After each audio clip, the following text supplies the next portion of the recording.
G'day, good people of the internet. It is I, for OneTrueTurtle, and today I am back again drawing Dovakhin from the Elder Scrolls franchise, Skyrim specifically. So what I started with was just doing general construction to get his body right. Then I go in with more detail, drawing the armor and the shield and all that stuff, using references, of course, because don't memorize the whole thing.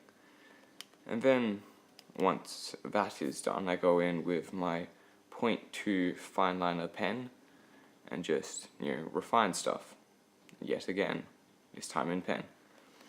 And when I do it, I do a bit more detail than what I originally did with lead, because I find if I try and do lots of detail with lead and then with pen, when I do the inking it gets all mixed up and a bit confusing and blurry. Then I get out my Copic markers and start going in with those. So what I first do is go with the lightest tone, and then once that is done, what I'm doing is starting with skin here, I then go in with a bit of a darker tone. Once I've gone in with the darker tone, I will then go back to the light tone, blend them in, and then go to the next level of darkness, so the darkest tone after that, and then blend that into the medium tone, which was the second one I used. After I've done the skin, I then go into the silver parts, like the shield and the helmet, then into all the leather straps that he has around his armor, do the animal skin sort of armor thingamadoob there.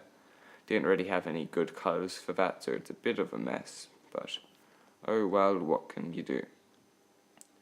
So nearing the end of the drawing here, but I just have a few finishing touches. I go around with a 0.8. Another thing I do is with all the parts that I went over the lines, I desaturate that with colourless blender so it's not really visible. Thanks for watching. Don't forget to like and subscribe. Check out some of my other videos for more awesome content, and also go down to the link in the description for my Instagram, where you'll find sneak peeks to all my videos in that. See you later.